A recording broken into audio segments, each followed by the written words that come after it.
As luzes fluorescentes na sala de audiências 4B zumbiam como vespas furiosas. Eu as encarava há 20 minutos, tentando manter a compostura enquanto o advogado da minha esposa fazia um espetáculo ao analisar minhas roupas. Excelência, gostaria de incluir como prova o item 14. Os 3 últimos contra-cheques do Sr. Demidov em seu emprego na... Deixe-me ver. Ele folheou os papéis com uma lentidão exagerada. Ah, sim. Oficina Mecânica U. Mikaliasha. 58 mil rublos por mês antes dos impostos. Ele deixou esse número pairar no ar como um mau cheiro. Minha cliente, Amalia Demidova, ganha atualmente 850 mil rublos por mês como diretora sênior de marketing na Prestige Media. A filha deles, Zlata, estuda na escola particular Stock. A anuidade custa 2 milhões de rublos.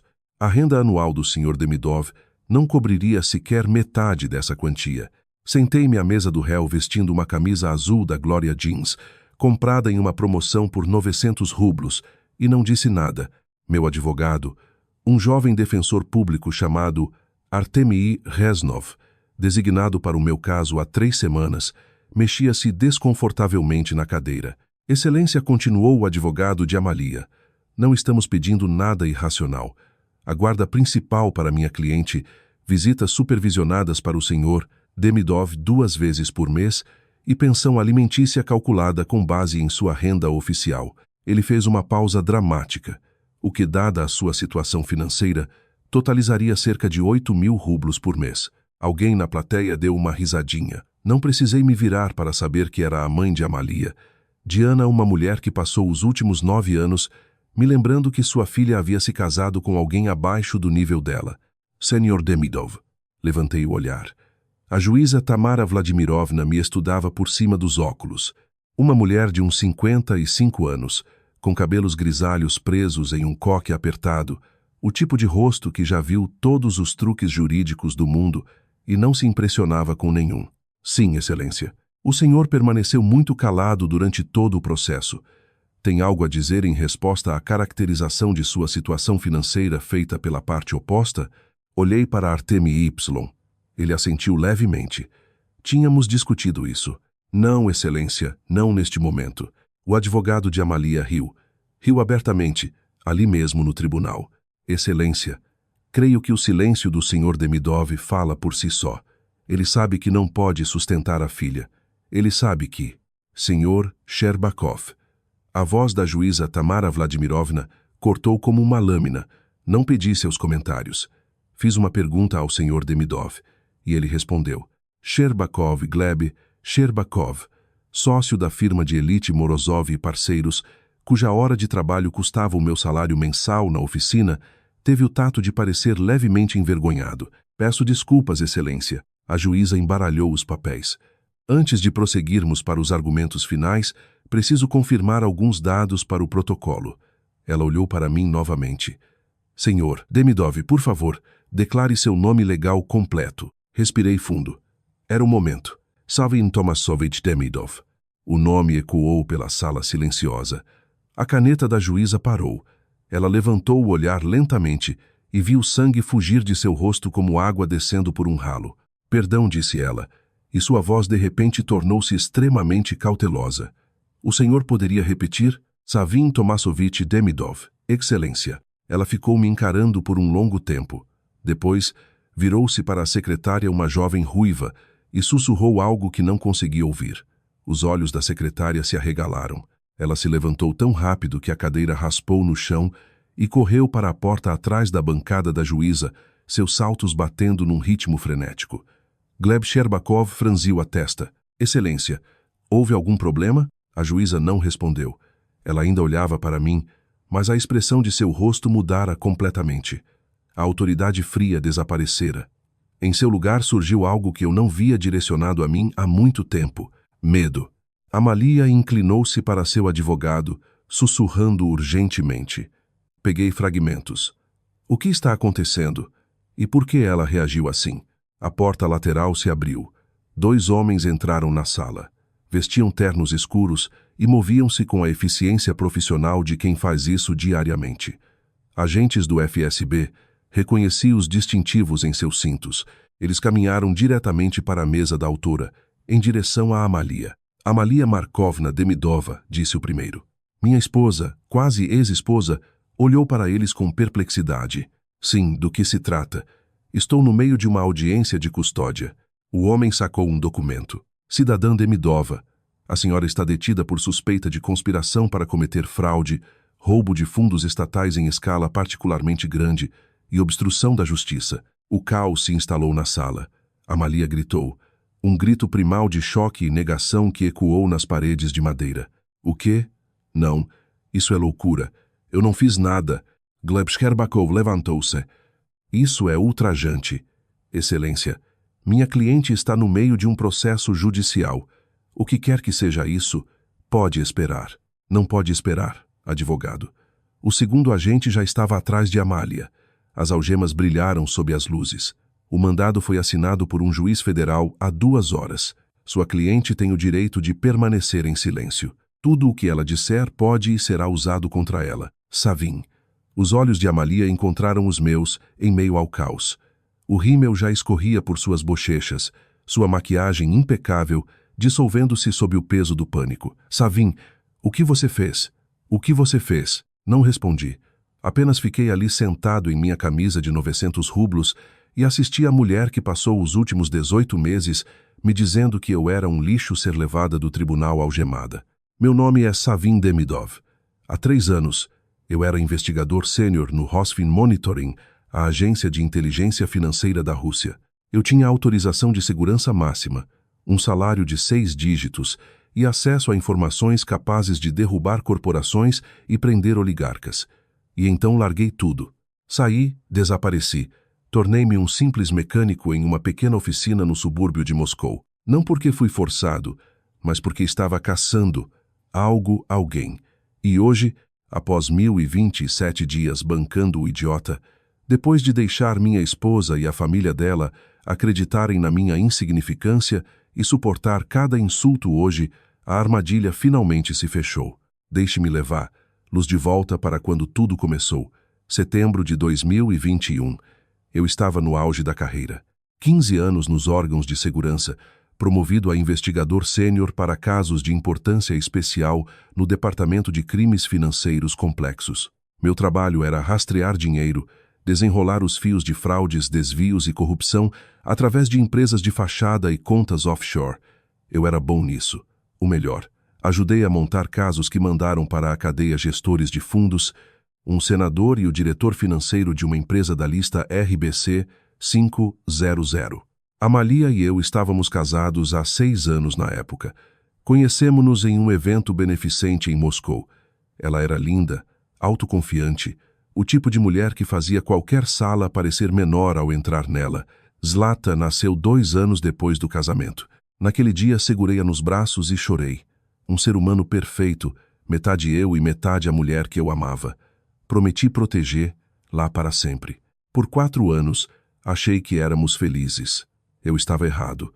O primeiro sinal deveria ter sido a mudança de emprego dela. Amalia saiu de uma fundação para a Prestige Media, uma agência de marketing que lhe pagava quase o triplo. O CEO, um homem chamado Aristark Volkov, a convidou pessoalmente.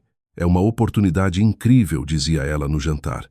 Aristark acha que tenho potencial executivo. Ele quer ser meu mentor. Fiquei feliz por ela. Minha esposa, uma estrela em ascensão. No começo, não notei as chegadas tardias. Meu próprio horário era imprevisível. Quando Amalia começou a chegar às 22, 23, às vezes meia-noite, achei que ela estava apenas trabalhando duro. Não notei as roupas novas, as bolsas de grife, sapatos que custavam o meu salário. Achei que ela estava se mimando com o próprio dinheiro. O que notei foi a distância. Paramos de conversar. Paramos de jantar juntos. Zlata tornou-se o único fio que nos unia. Éramos 2 planetas orbitando ela, tendo esquecido que compartilhávamos o mesmo sol. Você está imaginando coisas, dizia Amália quando eu tentava falar. Estou estressada. O trabalho exige tudo, mas quase não nos vemos mais. Então talvez você devesse trabalhar menos em vez de me culpar por trabalhar mais. As sossas começaram. Primeiro pequenas, depois graves. Em outubro de 2021, Voltei mais cedo de uma conferência em São Petersburgo, o voo foi antecipado.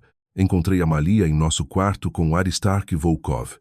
O clichê da situação quase me fez rir. O marido que volta inesperadamente. A esposa procurando as roupas. O outro homem bem vestido, grisalho, cheirando a perfume caro, tentando manter a dignidade enquanto abotoava a camisa. Savin, isso não é o que você está pensando. É exatamente o que estou pensando, Amalia. Aristark Volkov deu um passo à frente, com as mãos erguidas. Savin Tomassovich, vamos todos respirar. Essas coisas acontecem. Adultos podem discutir isso racionalmente. Olhei para ele. Realmente olhei. Fiz esse trabalho por 15 anos. Sabia ler as pessoas. E naquele momento, vi algo além da simples traição. Arrogância. A certeza absoluta de sua impunidade. Saia da minha casa, eu disse calmamente. Agora, antes que eu te jogue lá fora. Ele saiu. Amalia o acompanhou até a porta, sussurrando algo. Quando voltou, seu rosto mudara. A culpa estava lá, mas por baixo havia algo rígido, calculado. Eu quero o divórcio, disse ela. Tudo bem. Ela piscou. Esperava que eu lutasse, implorasse. Tudo bem?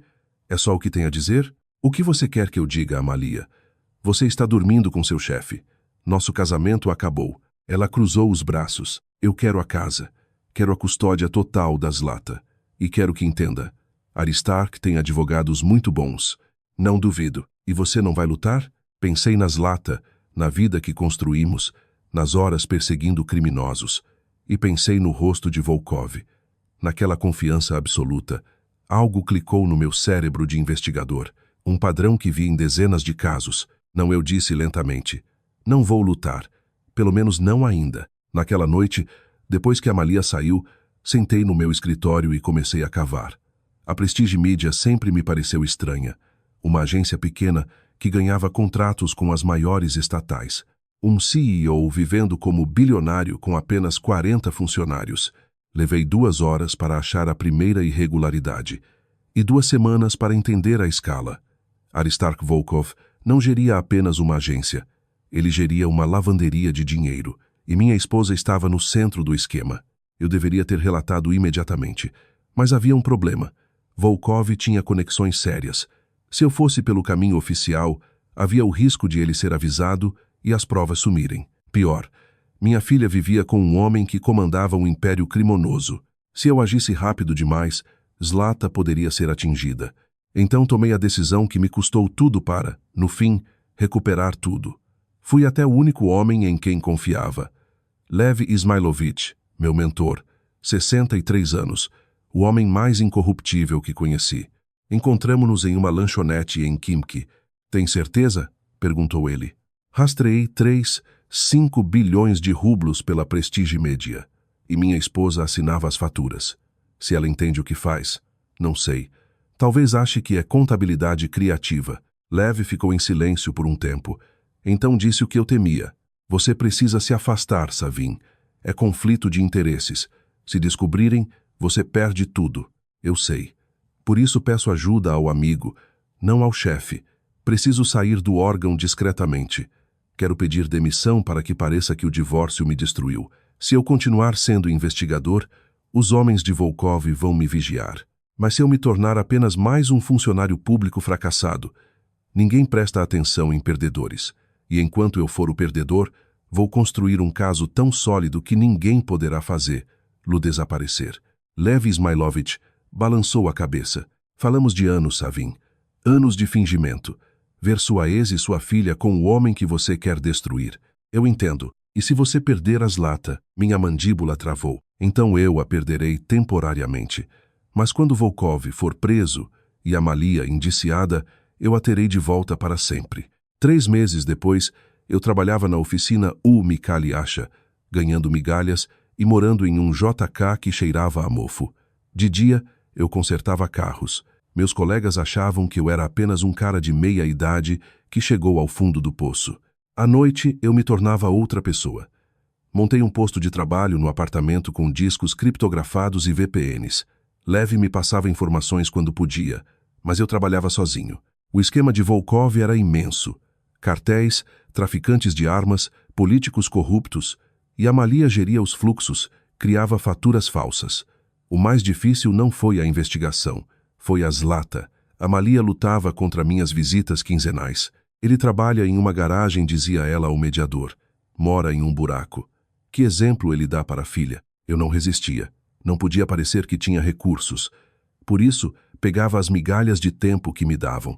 Papai, somos pobres agora? Ela perguntou uma vez. Tenho tudo o que preciso, respondi. Tenho você. Aristarque diz que você desistiu. O que importa é a verdade, querida. Um dia você entenderá. No início de 2024 eu tinha tudo. Provas contra 12 empresas de fachada e bilhões de rublos lavados.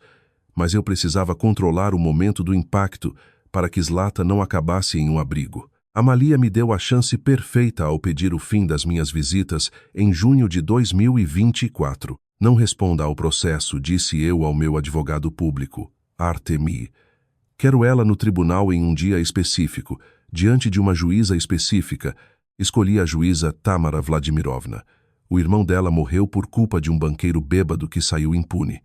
Ela dedicou a carreira a garantir que o dinheiro não comprasse a justiça, e ela reconheceria meu nome.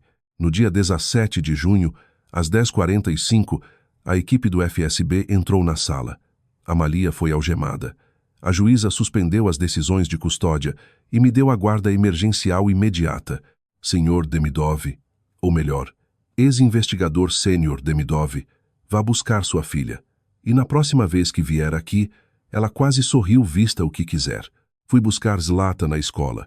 Papai, o que está acontecendo? Cadê a mamãe? Zlata, sua mãe cometeu erros e terá que responder por eles. Ela ajudava pessoas ruins. Zlata chorou. Mas seu apartamento é tão pequeno. Vamos dar um jeito, eu disse. Você trabalhou na garagem esse tempo todo só para pegar a mamãe? Não só para pegá-la, para proteger você. Para que quando a verdade saísse, você tivesse um lugar seguro. Zlata parou por um momento. Isso é meio. Badass. Irado, ela sussurrou. Eu ri. Saímos da escola juntos. Minha velha Lada de 12 anos esperava no estacionamento. A gente vai comprar um carro melhor, né? Com o tempo. Prometo. Aristarque Volkov foi condenado a 23 anos de prisão. Amalia aceitou um acordo e pegou 7 anos. Zlata chorou ao saber que a mãe não era quem ela pensava. Aos poucos, reconstruímos a vida. Saí da oficina. Mikhailiar, o dono, quase chorou. Melhor mecânico que já tive. Mesmo que fosse um agente secreto. Recusei voltar ao Rosfin Monitoring em um cargo de chefia. 3 anos disfarçado me mudaram. Tornei-me consultor para crimes financeiros, o que me permite jantar em casa toda noite. Zlata mudou para uma escola pública.